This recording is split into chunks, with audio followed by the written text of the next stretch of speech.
On the theory of relativity. And he said, what? He doesn't know jack shit. Well, that job was being a little hard on him. So I called Ann. And I said, I'd like to get something for Dave on his birthday. And would he like a book on astronomy? She said, what are you talking about? He doesn't know jack shit. So I thought about this a little bit. And I went down to the genealogy department of the Fort Wayne Public Library. And they're number 2 after Salt Lake City in genealogy. So here's the report that came up. So you don't know jack shit. I want to, so that they'll never say this again about you. He's the only son of Aw and O shit. Aw is a fertilizer magnate, married O, the owner of the Knee Deep Inn. Jack married No. They produced 6 children. Holy, their first, passed on shortly after birth. Next came twin sons, Deep and Dip. Two daughters, Fuller and Giva.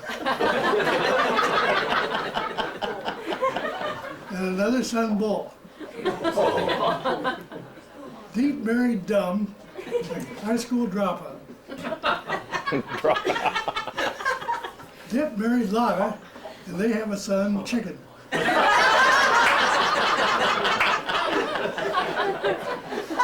Fuller and Giva married the Happens brothers. The shit happens children are Dog, Bird, and Horse. Bull just married a spicy number, Pizza. And they're waiting the arrival of baby shit.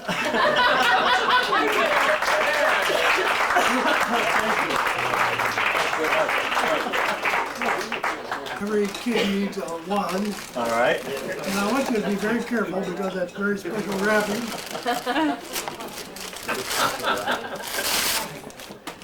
I hope I know what it is. Now that's cute. David, we love you. Thank you. That was nice. Still I'm the number 5 out of 10, and so David was still in the lower 5, and there isn't really a whole lot to do, but I do want to extend a little bit of a story that Tom said about the boys doing the dishes and the girls doing the dishes, and you know, when the top 3 got out of the house, you know, well, it wasn't always the boys and the girls, you know, some nights it was David and Ann and, you know, Sue, or you know. Most nights it was just Dave. No. The gist of the story is when it was David, Ann, and Sue, you know, David always had to have a bowel movement right when it was time to take a nap. I think you're confusing me with Sister Sue. No, it was I wasn't David. allowed to leave the premises. And of course, David, you know, we never saw David at all the rest of the evening. I don't know. Was it that he didn't know how to sing, or what? Yeah, really. Really, the story I have for David, or about David, really is, David, I don't know if you remember this, but David really was a press. I mean, I don't know, especially you guys that have been longtime friends, do you remember the long fingernails David used to have? I mean, they were long. They were longer than most women's nails. And as you probably heard from most of these stories tonight, it was his only defense mechanism against his sisters or brothers. But I'm not sure how old David was. He was definitely young, too young to be like going to the pumpkin show by himself. I had to babysit him at pumpkin show. So David and I, you know, were walking around pumpkin show. It was like the last thing I really wanted to do was going around pumpkin show with David, and he was, you know, pretty young, maybe this age, maybe a little older. But he, you know, we were walking around Pumpkin Show, and you know the big loop-de-loop ride that goes back and forth, and eventually it goes around and this sort of stuff. Well, he begged me, absolutely begged me, to take him on this ride. And I said, absolutely not. I mean, he's, you know, there was no way that he would get on that ride. And we probably passed it 2 or 3 times when he begged me to do it. So, of course, I break down and we get on the ride. Do you remember this? Mm-hmm. Absolutely. So, you know, you're locked in this cage and you barely have room for 2 people to sit next to, you know, beside you. And the cage is going and we're beginning to rock back and forth and back and forth. And all of a sudden, he just kind of puts his hand on my wrist and we're going a little higher.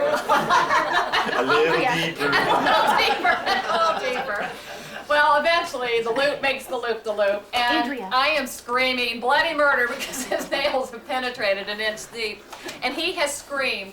You know, that ride seemed like it was eternity, like 3 minutes, I'm sure, but he screamed and screamed and screamed to get off that ride, and I think he even proceeded to throw up after we got off. It was something else. So when I saw the nails tonight, I thought that was No, appropriate. I do remember that. That was at the county fair, though. No, I thought, whatever, you know, I'm over 40, so. Happy birthday, Thank you, Ron. dear. Appreciate it. Oh, you know, actually, I forgot, I did bring a card, and I'd appreciate you opening it, too. Run quick. Well, isn't this funny? And that landmass over there was called a stick out because of the way it sticks out into the water. Oh, okay. Hey, nice. These are fake ones. I can tell this already. Great mind, it's so bad. Happy 40 years. We hope the next are happy, healthy, and memorable. Love, Ann and Tom. Thank you very much. Thank you. Oh, super funny. I guess the first thing that comes to mind tonight is how remarkable it is that so many people have nothing to do on a Saturday night.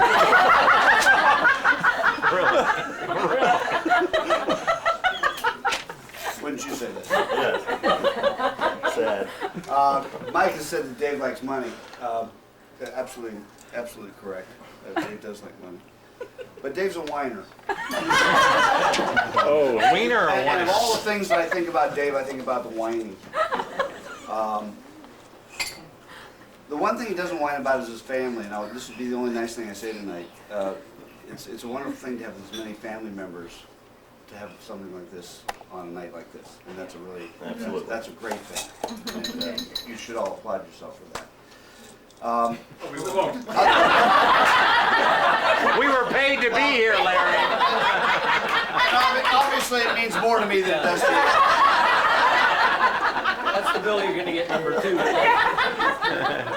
That's what David did was coming here. I guess some of the first things I remember about Dave, we've taken to inviting Dave to our home on Christmas Eve, where we have a party for family and friends.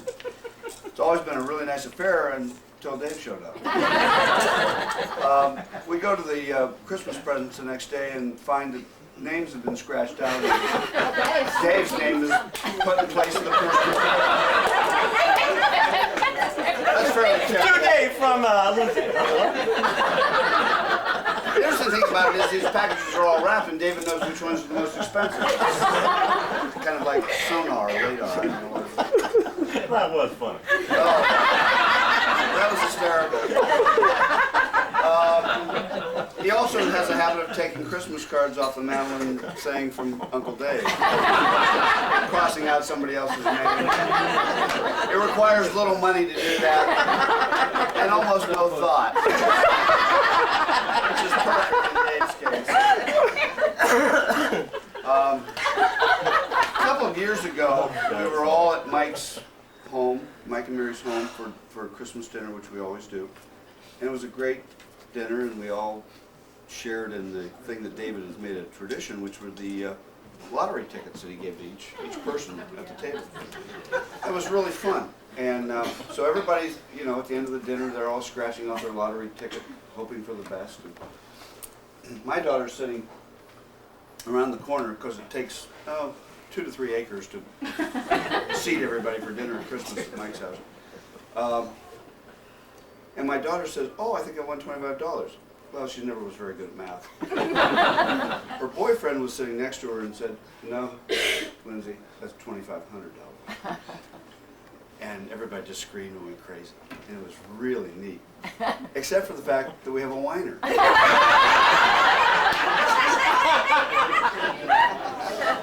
And it's amazing how pissed off a guy can get when he gave somebody a present. And David was very pissed off. And suddenly these rules came out of nowhere. Mary, please back me on this. Yeah, I know what this is. I mean, there were stipulations by the state of Ohio.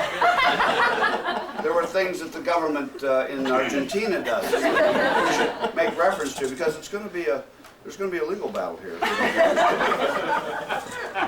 Well, basically what ended up happening was that Dave said that because he had given the lottery ticket, he should take part in the proceeds. Oh my. And because we were feeling very good about the whole thing, we did give him $500, Yes, you did. which he said was not quite right. But he will accept in this particular case. So that was fun. And that was sort of the beginning of me understanding what a whiner and a cheat he really was. But Dave does like money. I guess the last thing I'd have to say about Dave was last Christmas. This was probably the thing that hurt me, cut me to the quick. Christmas Eve, again, we always have them to our home. Both of them drink way too much. David drinks all the expensive beer. Kim drinks all the wine. We come to find out that prior to coming that evening, they had dispensed the lottery tickets that are normally used on Christmas Day to a smaller group of people in order to cut down the amount of money we had to spend on Christmas. I find that to be appalling. And quite frankly, your invitation to Christmas Eve is off.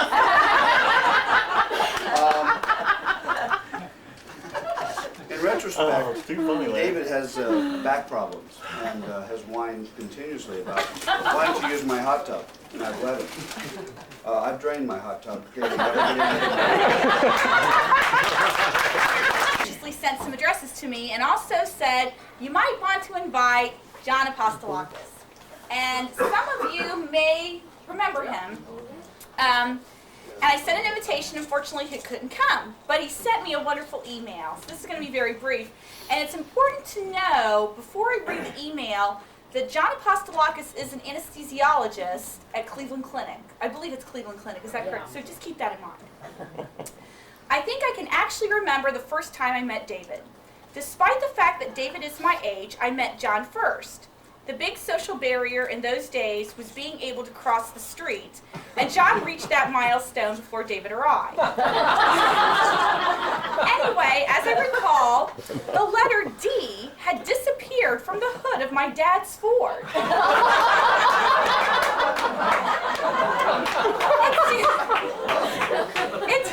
It seems to me that John had the first suspicion, and despite a vigorous denial from David, his red face, and screwdriver,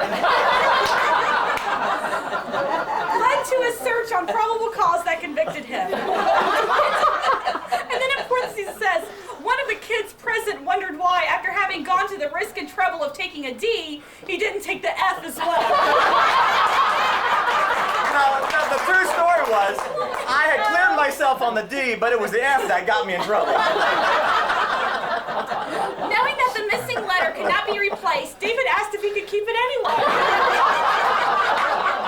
In any event, I admire that tenacity. It's important about the doctor bit. I have to say David has had an enduring influence on my life. He told me once that people with flat feet, as I have, are lazy. I think I've been compensating that ever since. Oh my God. That was hysterical. Well, that was. Oh my God. I'm going to do my impression of Jim Frericks talking to Dave Frericks.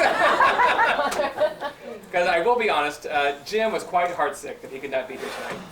that even I had a very brotherly talk with him to say, "Now, Jim, I really can't believe you are not going to come tonight." But unbeknownst to me and many of the rest of us, that Denise's birthday is coming up, and he has a kind of a pseudo-surprise birthday for Denise. So that was planned before this was, and so he couldn't be here. So, but Jim has written 3 pages of things he'd like to say. So I'm going to start off with Jim. I'm sure the ruckus for David's 40th birthday is in high gear, and everyone is getting their shots in on our brother, your friend. Like so many of you this evening, I wanted to get a good whack in on the so-called hit parade. Since the time I learned we were roasting David, I thought about all the wonderful stories that I could and should share with everyone, but with all sincerity, only one thing coming to my mind, and that is what I want to share with you. But first, a little history. Since birth, Dave has been picked on, beaten on, teased, tormented, made fun of, been the butt of nearly every family joke, has been ridiculed unmercifully, and was considered the proverbial black sheep of the family. Granted, some of this was self-inflicted, but by and large, most of it was thrust upon him. In the Frericks family, it was always 9 against 1, and sometimes 11 on 1, when you consider Mom and Dad piled on 2. When we were young kids, whether it was playing kickball in the Lundberg's backyard, football at the Apostolox's, or smear the queer in the front yard, they'd always seemed to be outmanned, outnumbered, outwitted, outsmarted, in nearly everything he did. It was always an uphill battle for him. By Dave's preteens, he learned to adapt to his situation. Since only Matt was smaller than him, Dave's only line of defense was to grow his fingernails. It's impossible for me to deny this one. And file them to a sharp point on either scratch or puncture his nemesis into submission. And I think poor Joe Leahy, who's not here tonight, has the scars to bear those wounds. I was kidding. That's right. Walking around with the scars of a cat fight was testimony when he was a fighter. When it came to sports in his later years, David participated in many, but mastered few. In football, David wanted to be, and should have been, a quarterback. But since he was a Frericks, they put him on the line because he'll get bigger.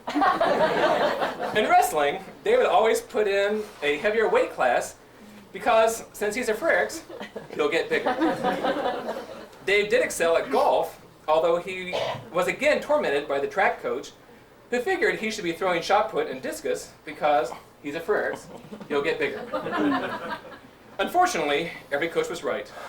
Only 25 years too late.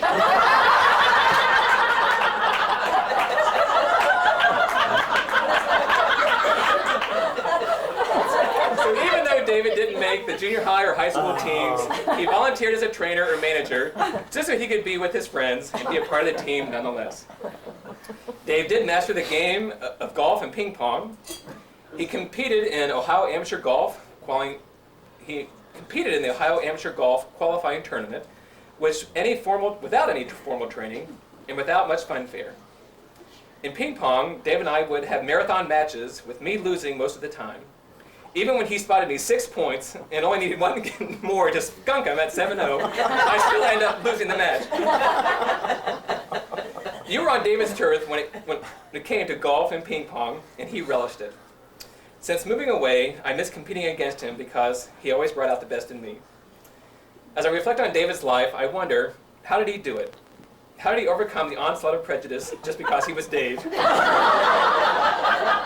were many crossroads on his path to 40, and I'm sure we'll all agree he'd done all right. So tonight, rather than get another whack, I would like to honor him and acknowledge his many successes as he celebrates his milestone birthday. Who among us, even 10 years ago, would have ever thought he'd marry to a beautiful, loving, albeit understanding wife? And who among us, even 5 years ago, would have ever thought he'd be one terrific father? Who among us could draw up to 70 people this evening and another 70 wishing they could be there in person? Who among us can honestly say that they have no enemies?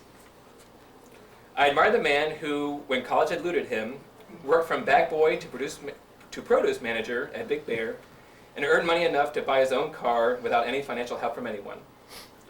I respect the man whose entrepreneurial skills in recreational gambling and newfound rental property ownership has flourished rather than diminished his financial resources. But mostly, I admire and respect the man who could have turned bitter, resentful, and spiteful, but instead is friendly, accommodating, and understanding. In closing, I wish I could be there right now just because I would give Dave a hug and ask all of you to raise your glasses and toast one of the finest men I know, and join him in wishing him another successful 40 years filled with joy, love, laughter, and happiness. All this with a loving family and an overflowing sense of close friends. I love you and wish you a terrific evening filled with wonderful memories. Jim. There you go, Jimbo.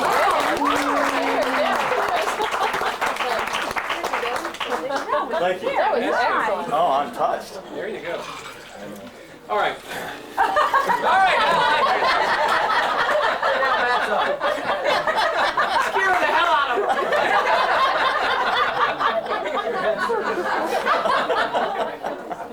I would love to tell great stories about this. One thing, I'm the 10th of children, and I get asked all the time, God, weren't you just abused as a child? And I'm like, no. I always have a brother, David, who really took most of the abuse. So I got to observe all those beatings quite handily. And I do attest to Tom and all those stories that they were quite true. And not only was the toilet, but sometimes it was a sump pump in the basement. So That's right. there were times. That's right. I had that scar erased from my memory. But I have to admit, I tried to rack my brain about what serious skewering can I do to David. And seriously, so many of you have done it tonight, and there's been so many stories that I wanted to say. The fingernails, the sitting and sucking his thumb with Smokey's ear, that was certainly one of them. But I had to tell you, Dave is also a very magnanimous man. And I getting too sentimental. A couple years ago, I was at a very low point in my life, and I was living in Akron, Ohio, where I live now. But I was working in a retirement community that I was at the end of my road, literally about. The stress level was up to here. I couldn't see up or down or north or south. And I remember, for whatever reasons, David and I were talking, which is not a very usual thing for David and I, admittedly, that we would do. And I remember being at a point where I just truly did not know what I could do or how to get out of my situation. And I was really desperate, I have to tell you that. So I remember talking with David, and I was telling the story and how I was working and how stressful it was and how unhappy I was. And he said, come home. Quit it, just come home. So that was a very huge turning point in my life. So David offered an opportunity that I did not think was available to me. And even though I didn't want to come home to have to mow the lawn or take salt, he did give me some hope. There was motive there. That's right. So he did push me to go forward. Can you be here by 1? So with all the abuse, David certainly does deserve, because God knows I've been the victim of some of his abuse as well. But all the things that Dave would give you the shirt off his back, and I do commend him for that. So thank you, brother. I wanted to go along with what Adam was saying, and I understand why Dave has all this built-up aggression and rage in him that he takes out on his nephews who are younger and a little naive.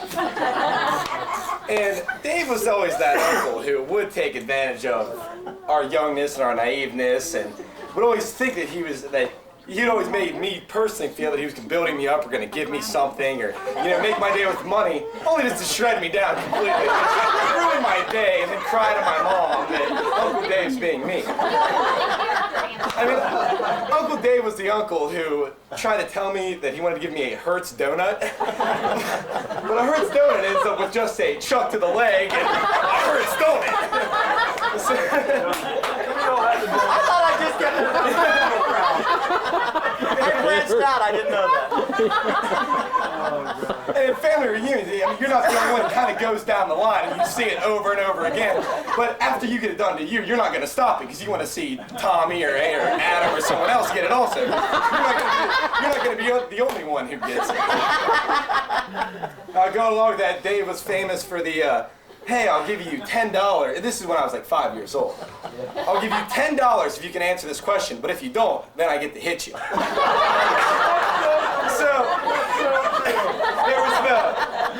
classic question of, I'll give you $10 if you can tell me, how do you run with scissors? Well, when you're 5 years old, you would just learn that you walk with scissors by covering the butt end, and you walk with them. So you say that, well, you cover the end and you walk with them, and then, you know, you think you're gonna get your $10, and he says, whack, right to the leg. You don't run with scissors, dummy, you walk.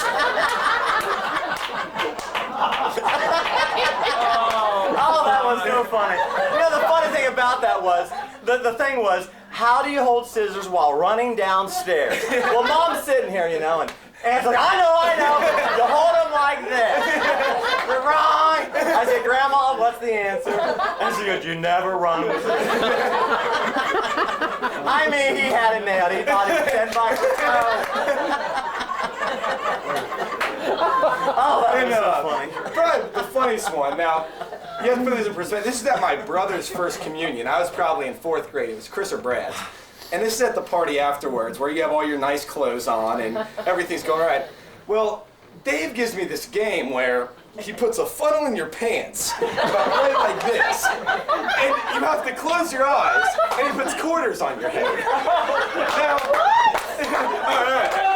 Now you have to lean back, and you have to let your head come down, and if you get the quarters in the funnel, you get to keep them. Now you don't ask questions why it's a funnel. You get money from Dave. And still in the fourth grade, you haven't caught on. You haven't caught on to the game. So, you know, after like 2 times, you have your eyes and you're leaning back, and I'm in my nice clothes and nice suit and nice pants. And about the 3rd time, I maybe have like 50 cents or something, so it's nothing to Dave.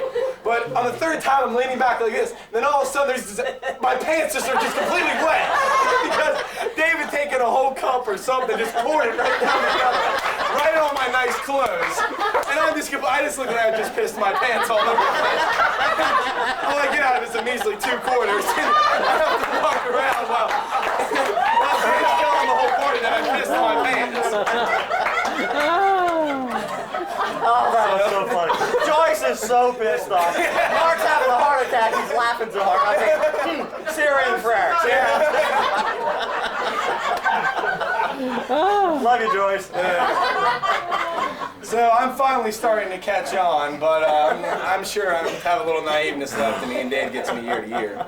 But also, I have to say I've never personally, Dave meant a lot to me this year. During my football run, I think Dave was at the games probably as much as my parents were, and I mean he was at every single game. And He's unemployed, Anson. Fridays, I got my check. What are you doing? But anyway, I mean Dave did. He came down to all my games, drove 2 hours every single Friday, and I'm sure they were tailgating and having a blast. But you know, it really did mean a lot when Dave was there and your uncles, and you do have your family and supporting you. So I really do have to give that my hat off to Dave just for that, and appreciate it, Uncle Dave. No problem. Thank you very much. I'm going to tell one story that he should have told. We're at Mark's house for a family picnic, and you go down the street and you have 2 choices. You go way down to Mark Street or way down to this other street. And so we're playing ball and what have you, and Anson's football is on my car. Well, as Kim and I think Adam was with me, I pull out and I go up the hill to the stop sign, but Anson's still on the trunk or the hood of my car. So I said, Anson, get off. He wouldn't get off. Finally, I had to stop, open the door. Well, he takes off. Well, he leaves the football. So I'm at the top of the hill, and the subdivision looks like this. So I got my football, or Anson's football. I said, Anson, go deep, go deep. And this is Anson's prized possession. This thing's beautiful. So Anson's like 40 yards into this sprint. I do this.